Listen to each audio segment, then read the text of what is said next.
एक रात रवि और गोलू बैठे हुए थे। गोलू कह रहा था, रवि भैया मुझे भूतों की कहानी सुननी है। क्यों नहीं गोलू, आज मैं तुझे कहानी सुनाने जा रहा हूँ। एक ऐसे रहस्य के बारे में जिसे सुनकर तू भी डर जाएगा। ऐसा हुआ क्या था, मैं जानना चाहता हूँ। तो ये कहानी थी 170 साल पहले, यानी कि राजस्थान का कुलधारा गांव। पहले से बताइए ना, मैं जानना चाहता हूँ। एक व्यक्ति था, उसका नाम दीपक था। उसकी उम्र होगी करीब 25-26 साल। वो कह रहा था कि वो फ़ोटो शूट करना चाहता है। उसे ऐसे गांव की तलाश है जहां पर कुछ हादसे हुए हैं। फिर उसे याद आया, किसी ने तो उसे बताया था कि कुलधारा गांव है राजस्थान में, तो वहाँ पर तुम्हें अच्छे फ़ोटो शूट मिलेंगे। तो उसने ज़्यादा देर ना करते हुए, उसके आगे पीछे कोई भी नहीं था, वो फ़ोटोशूट से अपना खाना पीना सब हो जाता था उससे गुज़ारा। इसके वजह से उसने सोचा कि कुछ अच्छी जगह पे मैं जाकर फ़ोटो क्यों ना खींच लूँ। इसके लिए उसने कुलधारा गांव को सोचा, वहाँ जाने के बारे में। फिर उसने काफ़ी जगह से सुना हुआ था कि उस डरावने गांव में जो कोई भी गया है वापस आना मुश्किल है। तो उसने कहा कि ये सिर्फ फिजूल की बातें हैं, क्यों ना मैं वह जाकर देख लूँ आखिरकार राज क्या है। ये लोगों ने कहानियाँ बना के रख दी है ताकि कोई नया आदमी वहाँ पर उस गांव में जा ना सके। पर मैं डरने वाला नहीं था। दीपक ने हिम्मत रखी और कुलधारा गांव में पहुँच गया। उसने पूछते पूछते वहाँ पर उसे करीब दोपहर के 3:30 बज चुके थे। तो फिर उसने नाश्ता बिश्ता किया, मुँह भी सब धोया और कहने लगा, वाकई में ये गांव तो बढ़िया लग रहा है।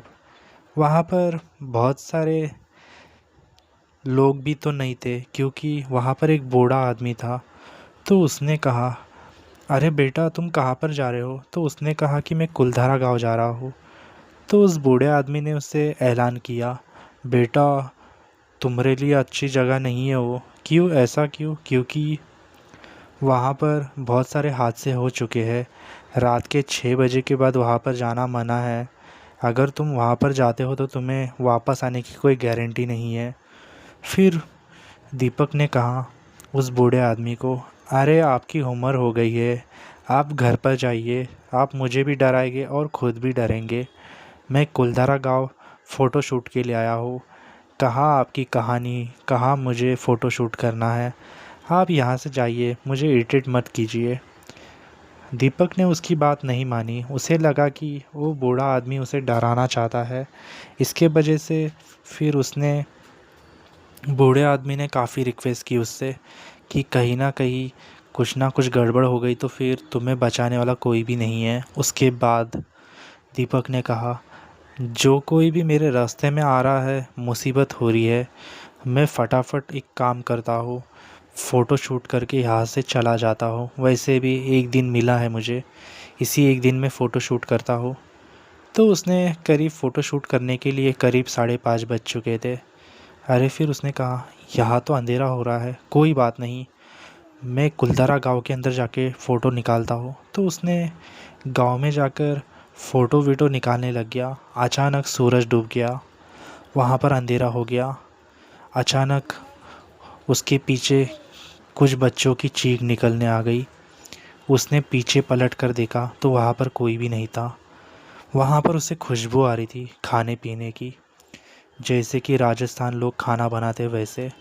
उसने कहा कि इतनी अच्छी अच्छी खुशबू आ रही है खाने की, यहाँ पर तो कोई भी नहीं है।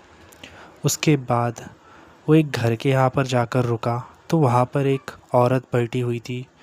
तो उसने कहा वहाँ से जाकर कि इस गांव के लोग कहाँ गए हैं, एक भी दिखाई नहीं दे रहा सिवाय आपके, आप क्या कर रहे हो यहाँ पर। तो उसने, दीपक ने कहा, मैं यहाँ पर फ़ोटो शूट करने आया हूँ। तो तुम टूरिस्ट हो क्या? हाँ मैं टूरिस्ट हूँ। मैं यहाँ पर फ़ोटो का एक्सपेरिमेंट्स करने आया हूँ, मैंने काफ़ी सारे फ़ोटो खींच लिए हैं। फिर उस औरत ने कहा, क्या तुम मेरी फ़ोटो खींचना चाहोगे? जैसे ही उस औरत ने अपना घूंघट उठाया, उसका डरावना चेहरा देखकर दीपक के पसीने निकल गए। वो कुलधारा गांव में यहाँ वहाँ भागने लग गया। उसे लगा कि कहीं कुछ गड़बड़ तो नहीं है। फिर उसे बहुत सारे लोग दिखाई दिए जो कि लुंगी पहने हुए और घर के कपड़े। अचानक उसे करीब 25-30 लोग उसके कपड़े पकड़ने लग गए और दीपक के पसीने निकल गए। वो घाई घाई में भागने लगा। उसने कैमरा वैमरा पकड़ा और उस गांव में भागने लगा। बहुत सारे लोग जो देव अचानक उनके चेहरे बदल गए। वो करीब भूत जैसे लग रहे थे, कोई चुड़ैल या बच्चे की आत्मा। उसे देखकर वो हैरान हो गया। करीब 1,500 या 2,000 के आसपास लोग थे जो कि बहुत बुरी हालत में थे। उसने बहुत तेज़ी से भागने लग गया। जो गांव था वो खंडर बन चुका था। कैसे तो करके उसने दीपक ने गाड़ी तक पहुंचा और थोड़ी गाड़ी के यहाँ पर उसे बच्चे के हाथ के निशान दिखाई दिए। जैसे वो गाड़ी में बैठा, जो गांव दिख रहा था वहाँ पर खंडर हो गया था। जैसे ही उसने देखा, उसने सोचा कि कहीं ना कहीं कुछ गड़बड़ है, मैं यहाँ से चला जाता हूँ। फिर वो कुछ जगह पे जाकर उसका एक्सीडेंट हो गया। वो बेहोश की हालत में था। दूसरे दिन उसका आंखें खुली तो हॉस्पिटल में पाया गया। तो जैसे ही उसकी आंखें खुली, उसने बताया कि मैं कुलधारा गांव में था। काफ़ी लोग वहाँ से गायब हो गए थे। तो सब लोग ने उससे कहा, तुम वहाँ का क्यों गए थे? वो श्रापित जगह है, काफ़ी सारे लोग वहाँ पर मर चुके हैं। रात के 6 बजे के बाद वहाँ पर कोई दिखाई नहीं देता। तुमने वहाँ पर जाकर गलती कर ली। अच्छा तुम्हारी जान बच गई, नहीं तो कुलधारा गांव में तुम भी फंस जाते थे और तुम्हें बचाने वाला भी कोई भी नहीं था। दोस्तों, ये सच्ची घटना है। आप सब हमें सपोर्ट करो, लाइक करो, शेयर करो और सब्सक्राइब कर दो। क्या आपके पास भी ऐसी डरावनी कहानी है? हमें कमेंट कीजिए। हो सकता है कि एनिमेशन के द्वारा आप सबके सामने लाने की कोशिश करूँ। मिलते हैं दोस्तों ऐसी ही डरावनी कहानी।